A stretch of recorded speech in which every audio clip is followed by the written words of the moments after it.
Okay, hi everybody. We are live and welcome to PDN's Training Talk Live. I'm Grant Cunningham, your genial host, and for the next hour we're going to be talking about self-defense and training and preparing and responding in the event of that sudden catastrophic worst case sort of scenario.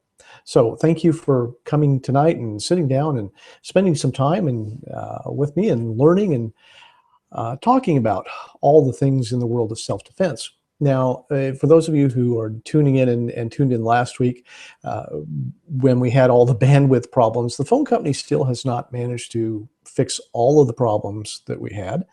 And so we're still struggling a little bit with bandwidth issues. But hopefully we've gotten enough fixed that we won't have the sudden dropouts that we did last week. So if for some reason my signal disappears, just wait a second and I'll log back in really quickly and get it back up and going. As you remember, last week that was something of a problem. Hopefully by our next show, the phone company will have fixed everything and gotten us back up to speed, and we'll have wonderful HD quality and all that kind of thing. So the phone company, if you've ever dealt with the phone company, you probably know that they work, at their own pace on these things. So anyhow, I have what I think is going to be a pretty interesting show for you tonight. Check the iPad here with my list of what's going on here. We're going to have a special guest tonight. Hopefully we'll be able to get Rob Pincus, the executive director here at Personal Defense Network. We're going to get him in and do some talking about the upcoming spring training tour, the PDN spring training tour. We're going to talk. I've got a product review for you. And I think, as I said on our premiere episode, that this really isn't a product review show. I mean, I'm not going to review guns and things like that, because there are just a lot of people that do it. But occasionally I do find a product that I think will be valuable to you in your self-defense preparations or for concealed carry. And I have one of those tonight. And so I'll hopefully bring that to you. And I think you might find it interesting. I certainly did. This is a new product to me. So that's coming up. We had a request on Facebook to delve a little more into a topic that I touched on in our first episode, and that has to do with buying your wife or significant other a gun of her own. So we'll talk about that a little bit, and I'm sure there will be people who disagree with me, but I'll tell you my experience after 30 plus years of marriage. And so we'll talk about that. I've got a review of a DVD from PDN, and this is a DVD that I think is really important. And I picked this one specifically because I don't know how many are left in stock. It's been out for a few years, but I think it's an important DVD, and I think that hopefully get a chance for you to get one before they disappear. I think it's a really good DVD. I think you're going to like that. And we're going to get to some of your viewer emails. I got a bunch of emails from the last episode, which was really great. Thank you for sending your emails. And of course, if you want to send an email, grant@grantcunningham.com. And I try to answer all of them, but we got a couple of emails that I think are interesting. And so we'll take a look at those too. Excuse me. But first, I want to tell you a little story. And this is a story that has a moral in terms of your preparation, your training for self-defense. Now, my late father was a man he had the gift of just extraordinary eye-hand coordination. And because of that, he also had a gift of great spatial awareness. He was, very aware of where things were in space around him. And he had phenomenal manual dexterity. He was a jeweler, made beautiful, intricate jewelry, that award-winning jewelry, actually. And he was a good athlete. He played baseball and basketball, despite being a short guy. He played basketball pretty well, and played golf, took up golf when he was in his later life. And he even, hard to believe, but my father was actually in the 1940s, he had a brief career as a professional ice skater. Yes, a professional ice skater. Despite having never had a lesson. He was completely self-taught. So this is the kind of guy my dad was. And when I was about, I guess, 8 or 9 years old, he decided that I needed to learn how to throw a football. Now, for all my dad's gifts, and he had a lot of gifts, he couldn't teach anybody to do anything. And the reason is because he found things so easy to do himself that he really didn't understand sometimes how he did it. He just did it. He had that talent, and he certainly didn't have an ability to tell anybody else how to do it or teach anybody else how to do it, let alone being able to diagnose problems that other people had, because he just didn't have these problems. So like I said, when I was 8 or 9 years old, he decided I needed to learn how to throw a football. Now, I was a small kid, not the tall, strapping person that I am now, but I was a tiny kid, and I was the smallest in my class. I had tiny little hands, and I couldn't grab a football. I mean, I could barely get my hand around the pointy end of the football, right? But anyway, he decided he was going to teach me how to throw this football. So we went out to our yard, and I grew up on a farm, and we had these oak groves around the farm there, and we had a truck tire that we'd taken off of one of our farm vehicles and run a cable up to one of the big branches in this oak tree and hung this tire there for a tire swing. And so we went up to the tire swing, and my dad shoved it and got this tire swing to moving back and forth, like a pendulum. And he stepped back, I guess 25 or 30 feet. And he says, "Okay, watch this. Do what I do." Okay, so he takes the football and goes right through the center of that darn swinging tire. Nothing but air. Then he goes and picks it back up again. He says, "Okay, one more time, watch this." And he takes the football and once again, right through the middle of this moving tire, and didn't hit the sides. And he goes back, gets the football, and he hands it to me. He says, "Okay, now do what I did. Do it just like I did." I'm looking around. Me? He says, "Yeah, just do what I did. Here, put your hand around the ball. Okay, go ahead and throw the ball." All right. Now, I told you my hand didn't really fit around this ball, so I threw the ball, and of course, the ball stayed still. My hand fell out from underneath it, and the ball plopped on the ground in front of me. My dad goes, picks up the ball, hands it to me. He says, "Okay." He says, "This time, try harder. Do what I did." And that was the extent of his teaching. Do what I did. And I tried it again. I think, I don't know, after a dozen or so tries, I was getting it maybe 5 or 6 feet in front of me. It was awful. It was incredibly embarrassing. My dad finally gave up. The point of this whole story is that there are a lot of people like my dad in the defensive training world. And there are a lot of people, for instance, who are teaching defensive training who are very, very good at what they do. That doesn't mean they're any good at teaching you how to do it. And I run into these people all the time. They're some phenomenal shooters, some very gifted shooters out there trying to teach people how to defend themselves with a firearm. But like my dad, in a lot of cases, they lack that teaching ability. I would have been better off if I had found a high school kid who couldn't throw a football as well as my dad, but who could actually teach me. I would have been much further ahead than having my dad sit there and tell me, just do what I did, because he lacked the ability to teach. It's important when we're talking about defensive shooting education and learning how to defend yourself with a firearm to find somebody who can teach you what you need to know. Not necessarily that they can do it real well. I mean, that's always a bonus. That's always good. But what you don't want is somebody like my dad, who was a great demonstrator, but not a good teacher. The question is, how do you find the good teacher? And that's a little tougher. Now, of course, if you have access to people who have taken their class, you can ask people who have taken the class. You can say, "Gee, what was the class like?" And I don't mean asking questions like, "Did you have a good time?" or "Did you learn anything?" Those sort of all-encompassing questions that people go, "Hey, great. Yeah, I learned a lot." That's not what you want. What you want to do is ask them some very specific questions. For instance, was the instructor able to address your needs? Were you having a problem? Was the instructor able to address your needs? Was he able to explain things starting at the conceptual level and up to the application level in a way that you could understand it? If you didn't understand it, was he able to explain it in a different way so that you could? Did he have command of the English language? And that sounds kind of silly, but you'd be surprised how many people lack the ability to communicate the way we do with language. They don't have good command over the things that come out of their mouths. If you don't have access to their students, one of the things I like to do is ask the instructor themselves. And I ask them a very specific question. What class have you taken to make you a better teacher that didn't involve shooting?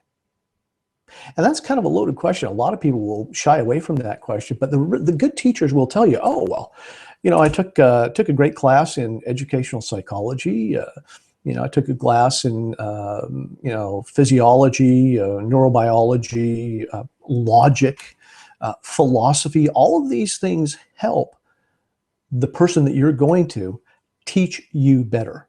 Becoming a better teacher is the most important part. The important thing for you to do is to find that teacher so that he or she can help you out. So that's my rant for the day. Find a teacher, not a demonstrator. By the way, I never did learn how to throw a football.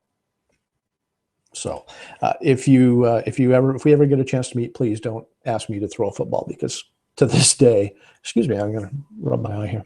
To this day, I can't throw a football. All right, so that's the story of my dad teaching me to throw football and why it's important to look for a teacher, not a demonstrator. I want to throw in a little plug here for the PDN newsletter while I'm thinking about it here. Let me take a look here. The PDN newsletter, The Wire, comes out every week.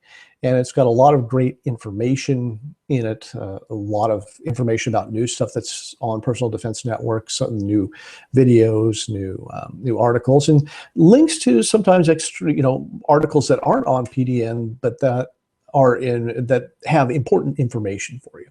And you can subscribe for this. It's completely free. There's no obligation. You can get off the newsletter list anytime. But you can subscribe simply by going to the website. Let me pull up the website here. And we're going to go here and Personal Defense Network. Here we go.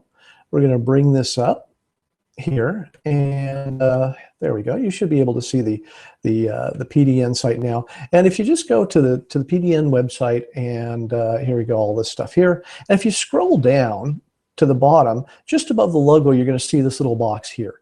And if you just click on that, put in your email address and hit the sign up button, it'll sign you up for the newsletter. And also in some areas of the site, you may find there's this little sort of pop-up thing that comes up in the middle of the screen that asks you if you want to subscribe to the newsletter. So you can do that too. So the PDN newsletter, like I said, lots of great stuff there. Excuse me, and I should be back. Lots of great stuff there for you to peruse every week in your email box. So it's frankly, I find it very useful myself. And like I said, it's completely free. So we're waiting for Rob Pincus to join us. In the meantime, I want to take a look at the PDN training tour that starts officially, I believe, tomorrow. And the PDN training tour is the collection of classes that are being put on this spring by contributors here at Personal Defense Network. And I'm going to pull up here. Let's see, do this again. And I'm going to pull up the spring training tour website. If you go to the Personal Defense Network website and you go up here to training, and you click on that, you get this window here, and you see PDN training tour dates and locations. And so here we are, some of the classes that are coming up in the next few weeks. I wanted to touch on some of those. Like I said, the tour officially starts tomorrow, and I think that a lot of the classes are probably already filled. There may be some of them there, and you can look at them. But this weekend, there's a bunch of things going on. Rob Pincus is teaching some classes, and Mike Seeklander. But coming up in the next couple of weeks, there are some great classes that you might want to consider taking. Chris Fry, who's becoming one of the better known instructors in the country. He's very, very good at integrating gun and knife skills and gun and improvised weapons and all that kind of thing. He'll be teaching his practical pistol skills in Deerfield, New York, and I have no idea where that is in New York. My apologies. Caleb Causey, one of our favorite people. Caleb Causey owns Lone Star Medics down in Texas, and he'll be teaching a class in Fort Worth, Texas called Medic One. I've said this before, and I think everybody should have a solid course in emergency medicine and trauma response under their belt, because it's really important, not just for self-defense, but it's important in daily life as too. So the Medic One course from Caleb Causey in Fort Worth, Texas, definitely worth taking in. My buddy Cecil Birch, who is well known in martial arts circles and one of the best people in terms of teaching grappling and dealing with stuff like that, will be teaching a course in Glenview, Illinois, called Immediate Action Combatives. That's Cecil's courses are always good if you need that instruction, that education in unarmed hand-to-hand self-defense. Cecil Birch is really the guy. Barrett Kendrick will be teaching a one-day defensive focus handgun course in New Orleans, Louisiana. Barrett's a great instructor. That's a good course. Jamie Onion, a police officer from Ohio, will be in Reno, Nevada, teaching the defensive firearms coach certification course. If you're an instructor and you want to expand your range of knowledge, the defensive firearms coach certification course is a good way to do that. And Jamie teaches a good course. Cecil Birch is back in Hannibal, Missouri on the 8th of next month, teaching one-day Brazilian Jiu-Jitsu. And then also a two-day course in I'm not sure what IAC is, but if it's Cecil's course, it's going to be good. Rob Pincus is going to be teaching advanced pistol handling in Reno, Nevada. And this is a good course. If you've got a course in basic defensive shooting skills down, getting the one-day advanced pistol handling with Rob is a really good course, because it teaches you to deal with, for instance, getting the gun into action from compromised positions and things like that. Very, very good course. Caleb Causey from Lone Star Medics, again, is teaching another course in Fort Worth, Texas on the 9th of next month. Now, this is Pro Renata. And if my Latin is any good at all, I think it means like in the moment or something like that. And basically, this is his course on improvised medical response. So if you don't have that trauma kit with you, you don't have a lot of medical supplies, this is how you deal with that. Chris Fry, again, is going to be teaching practical pistol skills and practical carbine skills in West Hampton Beach, New York. And, this is an interesting one. Some guy named Grant Cunningham, gosh, I wonder who he is, will be teaching in Phoenix, Arizona on the 16th of next month, a course called Perimeter Defense Rifle. And this is my course that deals with using the rifle as a defensive tool from beyond what is normally considered CQB, which is where most people spend most of their time these days with rifles. We're going to go out and really stretch the rifle and show how it can be used as a defensive tool. So that'll be in Phoenix, Arizona, and you can go to, again, the Personal Defense Network site and click on any of those courses, and it'll take you right to a description page and where you can sign up. Personal Defense Network doesn't handle the signups for these. These are handled by the instructors or their companies as appropriate. So you can go to the Personal Defense Network site and check out those courses and sign up for the courses there. And I really hope that you'll sign up for my course and come to Phoenix and let's do some rifle work next month. But those other courses are really good too. So anyway, I want to talk just a little bit, and I mentioned this in the last show, the Personal Defense Network's premium membership. Now, there's just a ton of information, really good information available for free on the PDN site, and you can access articles and videos at any time and anywhere you want, and there's no cost. But on the membership side of Personal Defense Network, we have a lot more in-depth information, lots of extended length videos and some DVD length videos and things like that that are available. And we have thousands of members there who take advantage of that. And like I said, there's a ton of information. I've never actually seen it all, and I've been a premium member since the beginning.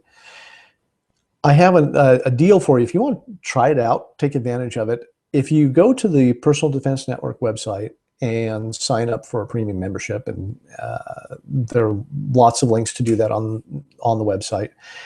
Sign up for premium membership, and if you put in the code there's a discount box, when you sign up. If you put in the code GRANT10, GRANT 10, all one word, you'll get your first year's membership for only $10, and that's like 72% off. And this is a deal that I made with Personal Defense Network for my viewers, and so that you can get a subscription to the membership side for your first year for $10. There's no obligation. You can cancel at the end of the year if you want to. After that, it'll be the regular price of $39.95 a year, and I think you'll find it worth every penny. So go to the Personal Defense Network site, put in the code GRANT10, GRANT 10, all one word, and get that first year membership for $10. So let's talk now about a product review. And like I said in the premiere episode of Training Talk Live, this is not a gear review show. I'm not going to be reviewing guns. That's not my thing. And quite frankly, there are a lot of people who do it really well. So go see all the people who review guns really well on the web. I'm not going to do that, but occasionally I do find a product that is useful for you as a concealed carrier or as a defensive shooter. And it's one of these that I want to talk about today. And I just got this a couple of weeks ago, so I've been playing with this for the last couple of weeks. This is there we go, the Aries Aegis crossover belt from Crossbreed Holsters. Now, I was at SHOT Show in December, or excuse me, in January in Las Vegas. And I was talking with the folks at Crossbreed. Now, I've worked with the folks at Crossbreed for a long time. I designed the product that they sell. They call it a speed loader carrying case, and it's designed to allow a revolver shooter to carry a speed loader concealed and easily accessible. And I designed that a number of years ago for them. So I have a very good working relationship. And everybody in the booth was wearing this belt. Now, I had not seen this belt before. Absolutely brand new to me. I don't know how long it's been in their line even, but it was new to me. So they're wearing this belt, right? And I said, gosh, that's a good looking belt. And they said, well, yeah, that's our new Aries Aegis crossover belt. And I said, wow, okay, well, that's pretty cool. And they showed me the ins and outs, and so I got one. And it came a few weeks ago, and I've been wearing it ever since. And I think it's worth noting. Let me back up here and note that I'm a belt snob, and I freely admit this. I'm a belt snob. I've got belts that I've paid as much as $150 for. Concealed carry, gun carrying belts that I paid $150 for. And I own a bunch of different belts. My wife used to have a holster company. She used to make custom belts for me. So I'm a little particular about my belts. And this one came, and I've got to tell you, it became my #1 favorite concealed carry belt. Now, for those of you who have never had a dedicated gun belt, this is an important thing. I find that in most cases where people say, gosh, my holster's uncomfortable, I need a new holster, the vast majority of times it's because it's on a crummy belt. I don't know any better way to put that. A purpose-designed belt to carry a concealed firearm makes a huge difference, not just in comfort, but in concealability too, because it holds the gun close to the body, it distributes the weight better, makes it far easier to carry for a long period of time. And the reason it does it is because a good concealed carry belt is first of all relatively thick and has a lot of torsional rigidity. It's very, very difficult to move that. And it's also difficult to move in this way, make that little this way and this way. It's very, very stiff in both those axes, so that the net result is that the gun doesn't sort of sag like that, and the gun doesn't sag like, it's a little hard to demonstrate with a stiff belt like this, but the gun doesn't sag like that either. So a good gun belt is incredibly important to successful concealed carry. Comfort, concealability are both enhanced with a good gun belt. So this is why I'm a gun belt snob. So what makes this so special? Well, of course, first of all, it's built very well. Like I said, nice and thick, very stiff, made out of good leather. The edges are nicely finished, all that kind of thing. But what it really sets this one apart from their other belts and the other belts on the market is this buckle. Now, this buckle is a joint venture with Aries. I've got to look at this again. Aries Gear Manufacturing, and they make this buckle specifically for crossbreed. And you'll notice it's very, very heavy duty stainless steel buckle, very, very well made. And it's got this little roller thing in it.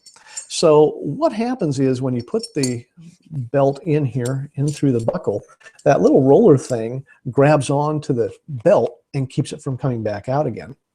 Now, this gives you infinite adjustability. You can adjust it anywhere you want, and when you let go, it just cinches it up very, very tight.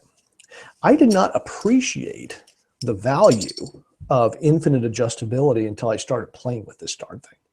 And I've always had the problem, in fact, when my wife made custom belts for me, I had her punch holes at half the distance that she normally did for most people, because there was always one hole was too loose and one hole was too tight, and it was just always hard to find it exactly right. Well, the nice thing about this buckle is that you put it on and you sort of ratchet it in like a seat belt, right? Ratchet it to the point where it's perfectly comfortable, right? And then it just stays there. And if you need to cinch it up just a little bit, it's no problem to just cinch it up a little bit, and it just stays there.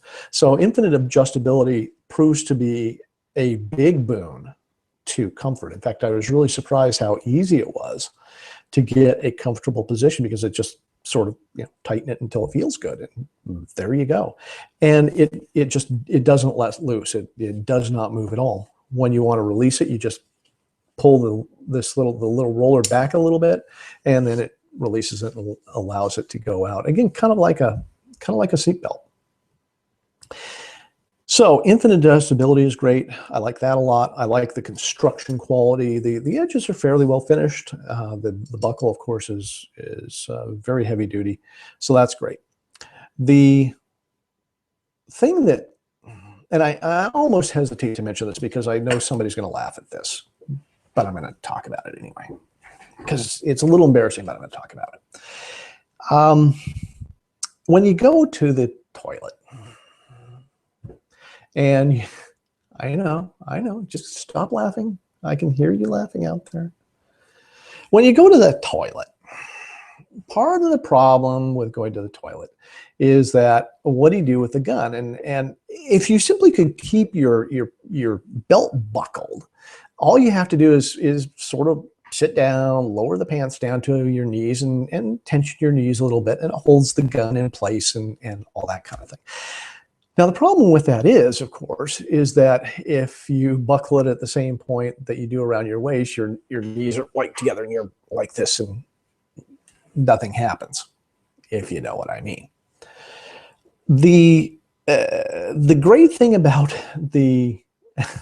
I can't believe I'm actually talking about this, but it was a revelation, so I'm going to talk about it. What happened was, when the first time I used the crossbreed belt, what I did is I simply adjusted it out all the way out, and because it's got infinite adjustability, it stayed there. And I was able to sort of pull my pants down, right? And then just adjust this a little bit so it fit perfectly around my knees. And it held it tensioned my knees like that, right? And it held the gun in place, perfectly taut, and it was completely comfortable.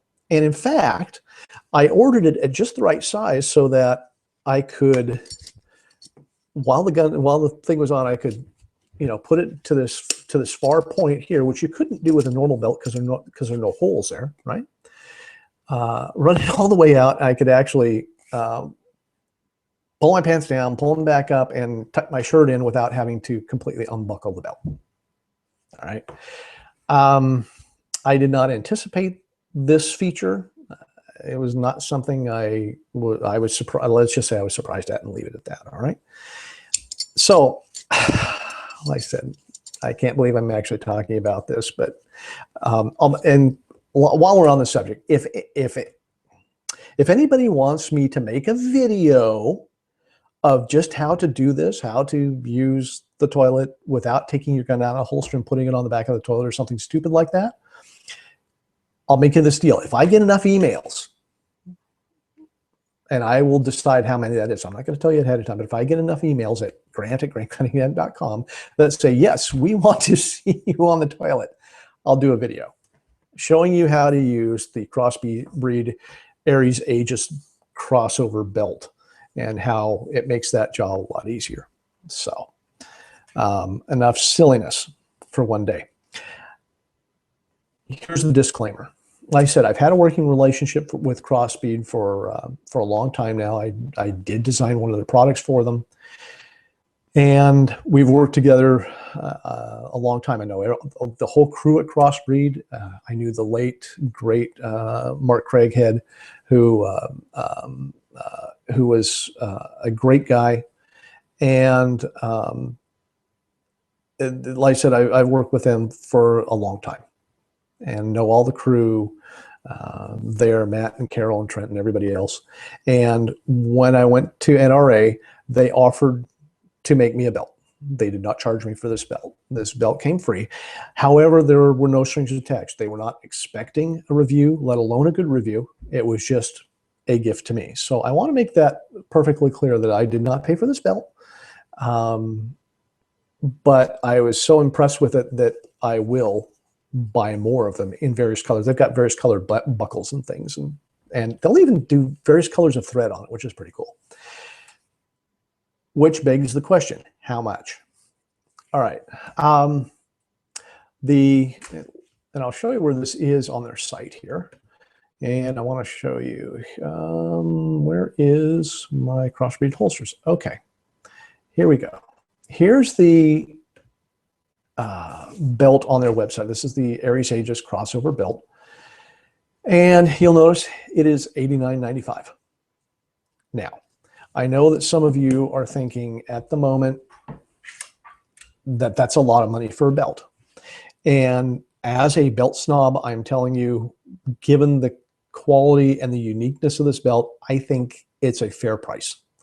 And I would pay that. Now, aside from being a belt snob, I'm also a serious cheapskate. I think I mentioned this on the first show, that I'm a serious cheapskate, which means that I expect good value for the money that I spend. If I'm going to spend money, I want to get something for it.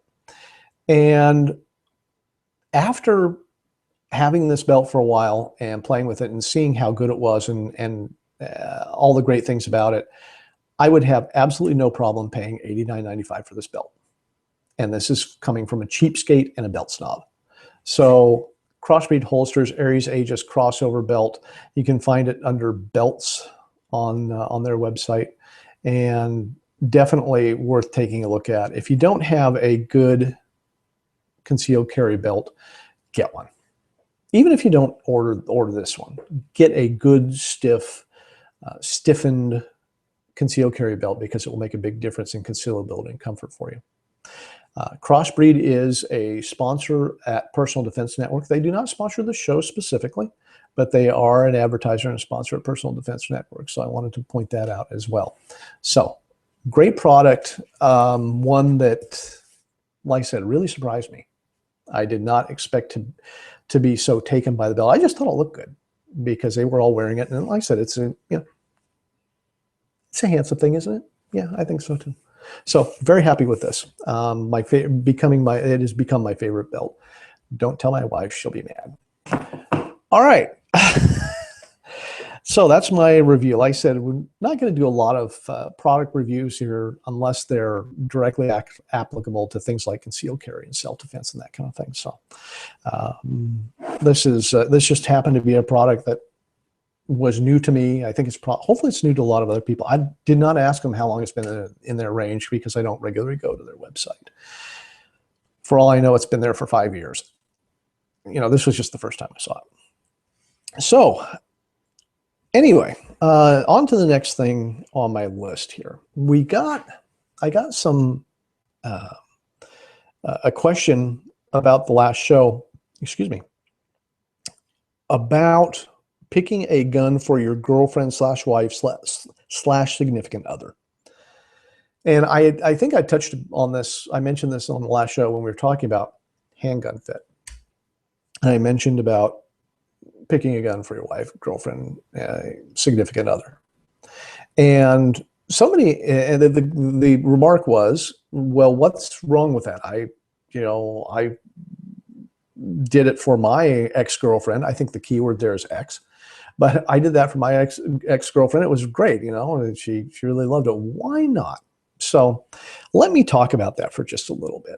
Now, I think it's important to understand that I've been married for over 30 years, so I've got some experience with wives and significant others, namely my own. And there are several things to keep in mind about this. And some of them are objective sort of physical reasons, and some of them are psychological and relationship things to consider. First off, of course, is that it's important that if she is going to get a firearm for herself, it's important that it fit her well. And we talked about this in Handgun Fit in the last show. But it's important that she gets something that fit her properly. And when we talk about fit, that you have to be able to reach the trigger. You have to be able to place your trigger finger in an appropriate place on the trigger. You need to be able to get the hand around the gun so that the gun is lined up with the bones of your forearm, and that you can reach all of the operating controls of the gun easily without dramatically shifting your grip on the gun. So that's the first hurdle to overcome. If you go out and pick something for her without her participation, you may not get to that ideal. And it's going to affect her ability to shoot the gun well, but it's also going to affect her comfort and her enjoyment of that gun as well. She really needs to pick out the gun that feels best to her. You can certainly talk to her and give some guidance based upon your knowledge about what brands or models maybe to stay away from. Some are more reliable than others, that kind of thing. But in terms of getting the gun, she really needs to make that choice for herself. And she needs unbiased information to be able to make that choice. If you just go out and buy something for her, she's not going to get that.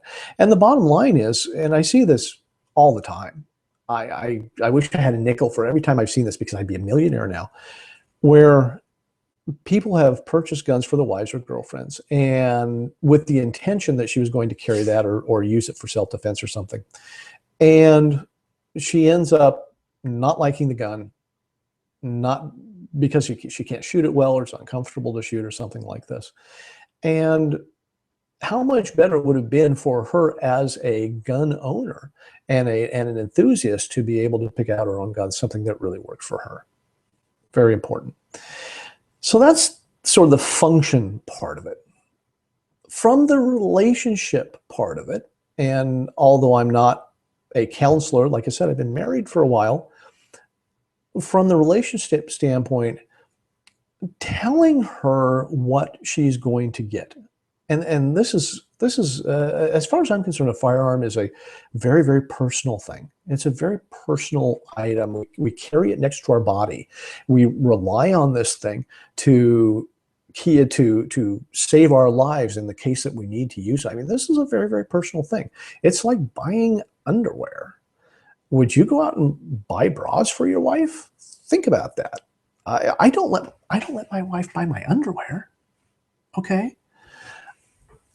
Telling her what she is going to use for this very personal, very intimate piece of hardware, I think demeans her just a little bit. It says that says to her that she's not capable of making decisions like this for herself, that she's not smart enough or doesn't have the wherewithal it takes to make these kinds of decisions.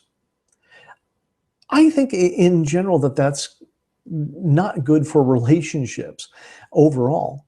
When my wife, for instance, decided that she was going to buy her first gun, what we did was we went to the gun store and she tried out a number of different guns. We went to a shooting range that rented guns, and they had a big case full of guns.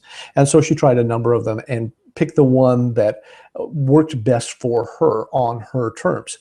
My job was then to buy that gun for her, wrap it up, and give it to her as a gift. All right. I think it's really, really important when we're talking about this to not get to the point where you're actually choosing her gun for her. Let her choose it and then give her a gift certificate. Or go to the store with her and say, I want this one, and then hand her the money so she can buy it. This is my gift to you. Keep in mind, from the standpoint of actually buying the gun, you need to make sure that it doesn't look like a straw purchase when you're at the gun store, because that's an illegal thing. That's a federal offense. We don't want to do that. But I would say facilitate her sale rather than making the purchase for her. I think that's better for her as a shooter. It's better for her as someone who's going to carry the gun, and it's better for your relationship as well. Like I said, I hear from a lot of guys who said, well, I bought my ex-wife a gun and everything was great. And I point out to them, yeah, notice the word ex. Maybe that wasn't such a good idea. Maybe that was part of why you're now an ex. Just a thought. Like I said, one old married man. This is my wisdom that I pass on to you. Hopefully there's some younger generation. Okay, so that was, like I said, that came in a question or a comment on Facebook, and they wanted me to expound on that a little bit. I want to take just a few minutes here and do a quick review of a product that's actually put out by Personal Defense Network. This is a DVD that came out several years ago. Let's see if I can get this up there. Okay, interactions with law enforcement while armed. So there are really a couple of things that we don't talk about much in the defensive shooting world. One of them is going to the toilet with your gun. We've already covered that. So we're going to cover the other thing that nobody ever talks about. And what we're going to talk about is what to do when you have to interact with law enforcement when you're armed. And I'm not talking about after you've had to shoot someone. And there are lots of resources to teach you what to do when interacting with law enforcement after you've used your gun. No, we're talking about the sort of everyday interactions that happen when you're armed and maybe come up and have to deal professionally with a police officer, traffic stops, things like that. So this DVD is presented by Rob Pincus and Officer Jeremy Wilson.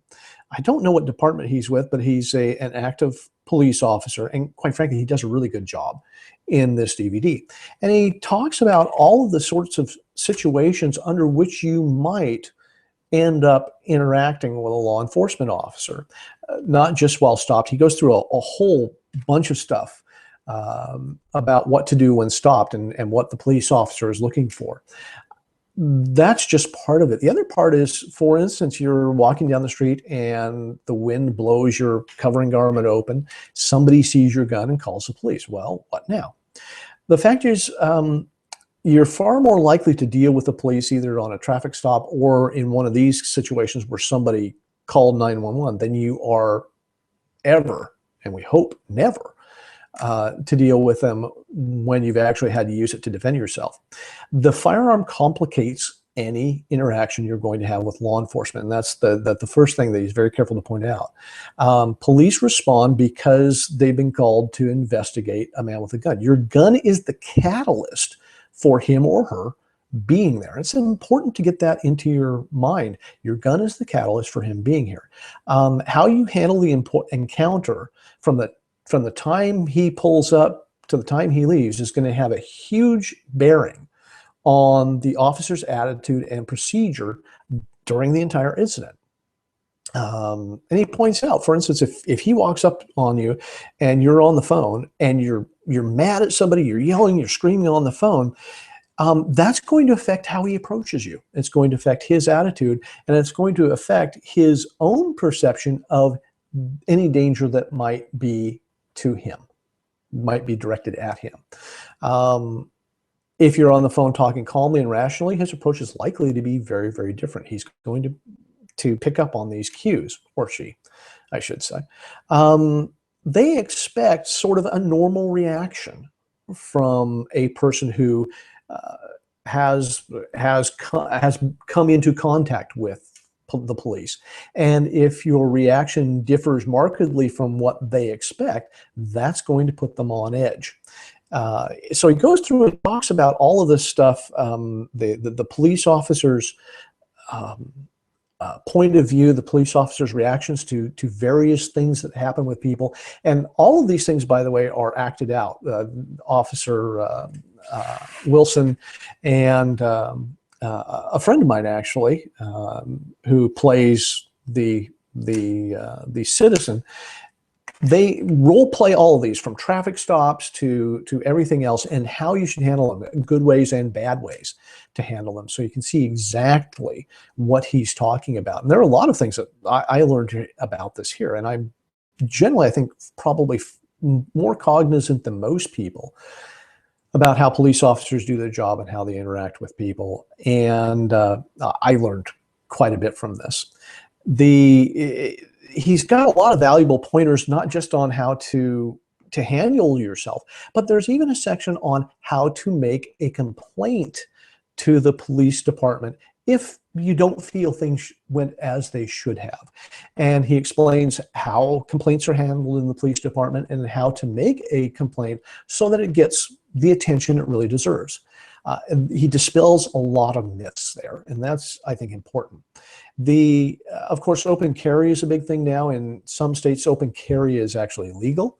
And he talks about open carry, how to handle yourself with open carry. And as he points out, the big point here is that if you behave calmly and professionally, the officer will usually behave in kind. Now, I know that everybody likes to point out videos on the internet where well, that didn't happen in this case. Well, yes, there are exceptions, but I think you'll find, and he points out, that most police officers are earnest about doing their jobs and doing it well. And if you behave professionally, so will they. And that has been my experience over the years. I've interacted with police officers quite a number of times while armed. And in every single case over myriad jurisdictions, I was polite and professional to them. They were polite and professional to me. So I think that goes a long way. Again, remembering that especially if you're open carrying, your firearm is the catalyst for the interaction that you're having. So always keep that in mind. And remember that the less comfortable that the officer is in general with firearms, the more likely, or the more formalized and cautious, I think is the best way to put it, his or her response is going to be. So overall, great DVD. A lot of the stuff on the DVD it runs contrary to what you're going to hear in the gun store or at the shooting range. And I think it's important to really pay attention to what he's saying, because he gives reasons and explanations for everything that he talks about in this DVD. He explains the why behind how police officers do their job, and quite frankly, it's worth it for that alone. You can find this DVD if you go to, again, we'll go to the screen here. We'll go to the Personal Defense Network. Here we go. And let you see this. This is on the Personal Defense Network website. If you go to the shop, and you can go to product type DVDs, and you'll find it under the product type DVDs, and it is Interactions with Law Enforcement, and the full title is Interactions with Law Enforcement While Armed. This may be one of the better DVDs and one of the most valuable DVDs I think that anybody who has a firearm for self-defense should consider. And the reason that I brought this up today is not because PDN is paying me to sell this, they're not, but because this is a DVD that's been out a little while now, and I think it may be getting in short supply, and I don't know if it's going to be reprinted. And I think it's important enough for people to have a copy that I wanted to bring it to your attention and tell you what it's all about. If I had to, if I were to pick maybe 3 or 5 DVDs out of the entire selection of DVDs that PDN has produced, this is one of the most important. I really think it's that good. Like I said, I learned a lot about it, and I interact with police officers on a professional basis as a consultant all the time, and I learned a lot out of it. So I think you will too. Great DVD, and I'm glad it's in my collection. By the way, I've had this for a while, and I watched it quite a few times, and it came out 2013, so 3 years old now. The sad thing is that I only have now one computer with a DVD player in the whole house. So I hope that computer doesn't croak, because if it does, I'm going to have to go out and buy a DVD player so I can rewatch that occasionally. Anyway, so let's get to some viewer emails. And again, if you want to send me an email, grant@grantcunningham.com, I'm more than happy to answer your questions. And I got a bunch of emails actually from the last show, and I thank you for that. That was very nice of you. And I got a couple that I wanted to touch on. And one of them asks, how do I get, let's see if I want to get this right. How do I get good quality training if I live in the middle, basically he says in the middle of nowhere? I don't have a shooting school or a defensive training school near me, and it's very expensive to travel from where I live. How can I train if I don't live near a school? Well, that's a good question. Well, first of all, the spring training tour is a really good way to do that, because there are a lot of classes going on all over the country and in places that you might not normally expect classes to happen. So take advantage of those if it's coming anywhere near you. Of course, getting DVDs and videos is always one way to at least get the knowledge. You won't get the one-on-one interaction that makes training so valuable, but at least you'll get the visual part of it and the auditory part of it, so that you understand what needs to happen and practice that way. Of course, books are always a good idea. I wrote a book a while back called Handgun Training, Drills for Defensive Shooting Practice. A book of drills like that can be very, very useful. You can find that, by the way, just go to Amazon, put in my name, Grant Cunningham, and you'll find that book. I think taking advantage of the DVDs, the books that are available, some of the online training opportunities, and PDN is going to have a lot of online training opportunities coming this year, which another way, I think taking advantage of all of those, but always with the understanding that you're going to be missing a big portion of that information. And when you can get to a one-on-one, even if it's a private lesson with an instructor that's fairly close by, get some hands-on instruction, because you'll clear up a lot of problems that you won't be able to sort of self-diagnose just working from DVDs and books. If you can't get to a training school, DVDs, books, online videos, quality online videos are a good alternative. And quality online videos, and we've got a ton of them here at Personal Defense Network, so take advantage of that. Again, the $10 first-year membership for the premium membership here at PDN, $10, Grant 10, GRANT 10. you'll get access to a whole bunch of training videos online that you can use. So the other email we got, I mentioned, I was talking about revolvers, and someone asked me, well, I talked about one of the disadvantages of the revolver was the reduced capacity. And he said, well, if you have reduced capacity, should I carry a spare revolver? Would that be a good idea? And I'll be honest with you, I'm not really sanguine about the idea of carrying a spare gun or a backup gun. And the reason for that is because it becomes very much more difficult to train properly when you have two guns to deal with. And what I mean by that is that making the transition from the gun that has gone empty to the gun that is still full requires you to do something. You have to do something with that other gun, even if it's just dropping it on the ground. But you have to train doing that. And it's very difficult on most ranges, difficult if not impossible, to be able to train where I'm shooting, my gun is run dry, I'm going to drop this on the ground, I'm going to get my other gun, and then I'm going to go ahead and use that. So training becomes an issue. The other issue is that it's usually easiest to carry that spare gun on the other side of the body. So now you're at the disadvantage of using weak hand to shoot with. And so you have to practice that more. So the training requirements for carrying a spare gun go up rather dramatically when you introduce that spare gun or that backup gun. So I'm just not a real big favor of them in the private sector self-defense world.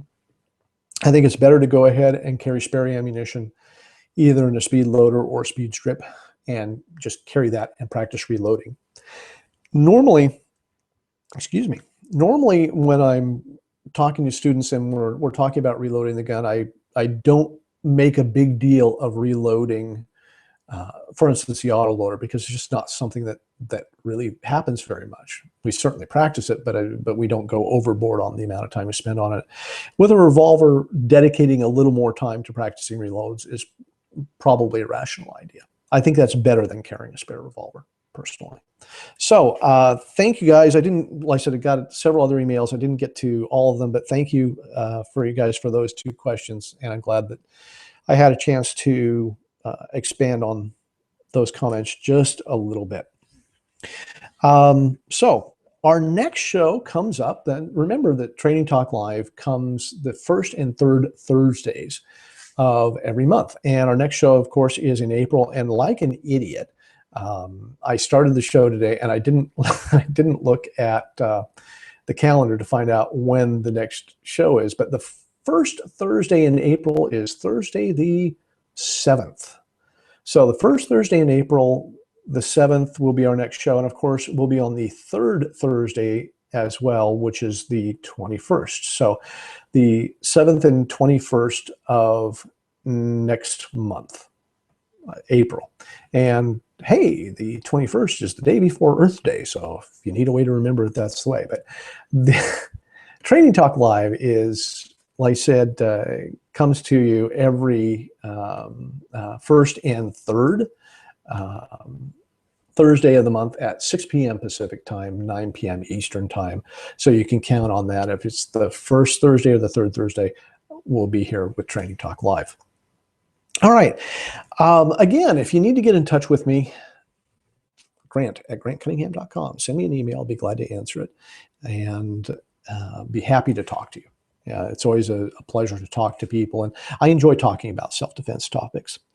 Remember the PDN newsletter.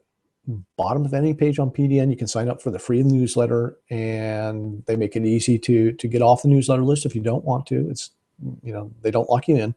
So, but I think you're going to like it because it's got a lot of great information every week, a lot of free information. And of course, don't forget the deal for premium membership. $10 for your first year. That's 72% off. When you check out, just put in the code GRANT10, G-R-A-N-T, the numbers 1 and 0, GRANT10, all one word, and that will get you your first year's subscription to the premium side of Personal Defense Network for only $10. And I'll just plan on seeing you the first Thursday or first and third Thursday of April. And in the meantime, remember what I always say: Don't let what you can't do interfere with what you can do. Stay safe. We'll see you next month.